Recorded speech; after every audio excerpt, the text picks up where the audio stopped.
So the goal of this video is to help you avoid the mistakes I made. I will break down which supplements are actually worth your money and when they can be beneficial.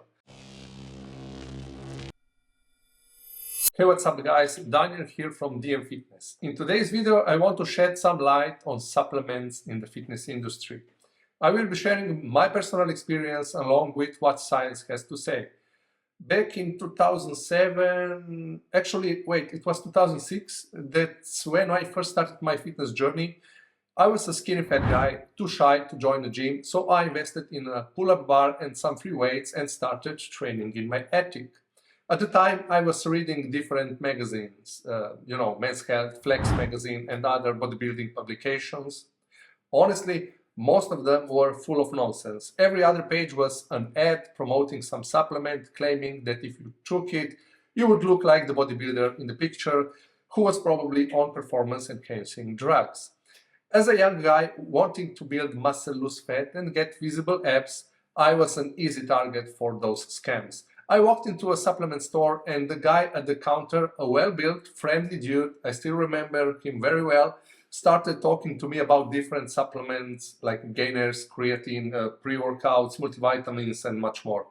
And after about half an hour, I walked out with not one, but 2 bags full of supplements. I can't remember exactly what was in them, but I do remember dropping nearly 200 euros on a bunch of junk. One of the gainers was Whey's Mega Mass or something like that. A month later, I went back and bought more. And then again the next month. If I calculated how much I wasted on useless supplements throughout the years, I would probably get a headache. So the goal of this video is to help you avoid the mistakes I made. I will break down which supplements are actually worth your money and when they can be beneficial. But first, a quick disclaimer, I'm not a doctor. This is based on my personal experience, and if you're considering adding a supplement to your routine, consult with a healthcare professional first. That being said, you do not need supplements to build muscle or lose fat. Zero. It all comes down to nutrition, training and cardio. I've made plenty of videos on those topics, so be sure to check them out. However, there are situations where supplements can make things easier and more convenient. So the first on my list is whey protein or protein powder in general. If you're vegan, go for pea protein isolate. For me, protein powder isn't even a supplement, it's food. It's just a convenient way to hit your daily protein intake. So if your goal is 200 grams of protein per day, it's easier to reach that with a protein shake or two. Some people struggle to eat that much protein and others have busy schedules and can't eat a meal every 3 hours. So in those cases, protein powder can help. A shake takes a minute or two to drink, it's easy and it usually tastes good. That said, don't overdo it. Some people rely too much on protein powder, drinking 4, 5, 6 shakes a day. There are even diets like the Velocity diet that are entirely built around drinking protein shakes. That's just a marketing strategy to sell supplements. Don't fall for it. So the second on my list is creatine monohydrate. Emphasis on monohydrate. There are many different forms of creatine out there, but stick to the basic monohydrate. It's cheaper and it works. A 2012 study confirmed that, regardless of the form, supplementation with creatine has regularly shown to increase strength, fat-free mass and muscle morphology with concurrent heavy resistance training more than resistance training alone. Some people feel the effects of creatine more than others, and some don't notice any difference at all. I recommend trying it and seeing if it works for you. It can improve gym performance and you will likely look fuller due to water retention in the muscles, not under the skin as some people wrongly believe. Of course, for creatine to be effective, you need to train hard, eat enough carbs and stay hydrated. You might notice increased strength on some lifts in a few weeks, or you might not notice anything at all. If that's the case, don't waste your money on it. Personally, I sometimes notice strength gains when I'm injury-free and in a strength gaining phase, where I lift in the 4 to 6 rep range. As for dosage, you will see recommendations for a loading phase, but you can simply take 5 grams twice a day and you will still get the results and the benefits.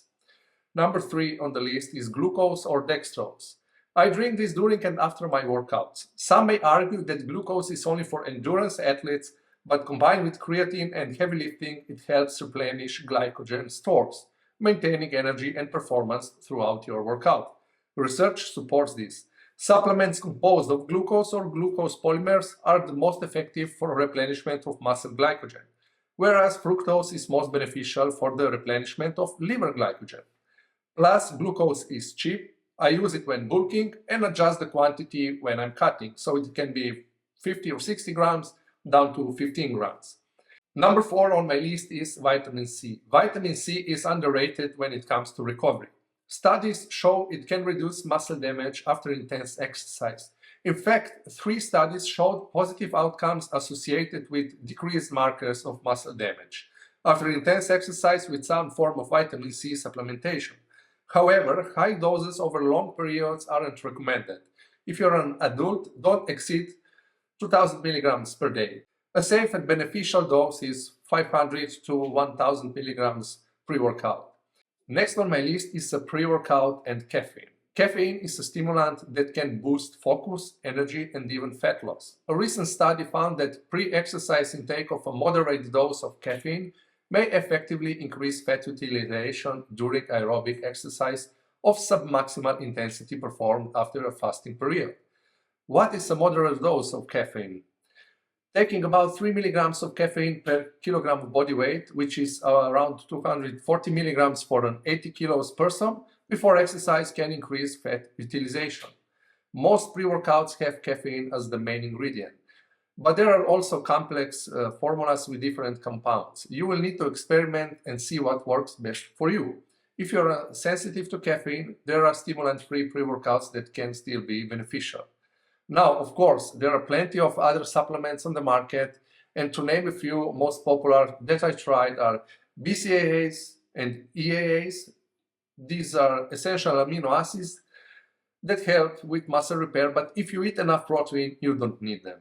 Then L-glutamine, a widely used amino acid in sports nutrition, but its impact on performance is minimal. In general, my staple supplementation is with whey protein, creatine monohydrate, and glucose or dextrose. Before working out, I usually take a serving of pre-workout. When I'm cutting down and during the winter, I add vitamin C in the mix. I like to keep it simple and relatively cheap. As I said at the start, you don't need supplements to build muscle or lose fat. There are situations where they can help, but the fitness industry constantly pushes new products to make money. If your diet is based on whole healthy foods like fish, veggies, lean meat, nuts, seasonal fruit, healthy fats like olive oil and avocado, you are already in great shape without supplements. Let me know in the comments what supplements you use and how they work for you. I believe that instead of wasting money on useless supplements like many people do, it's better to invest in knowledge. For example, a coach or nutritionist if you're struggling to reach your fitness goals. I'm sure that if I would invested in a good coach or nutritionist when I started my fitness journey, I would reach my fitness goals sooner. And if you need help structuring your training and nutrition, check out DM Fitness Coaching. I create custom training programs and meal plans tailored to your goals. Members also get access to the DM Fitness app, which includes all training programs, meal plans, and the supplementation guide. Plus, you can grab my free 25-page nutrition guide to help you set up your meal plan based on your body type, whether you're an ectomorph, mesomorph, or endomorph. Link in the description.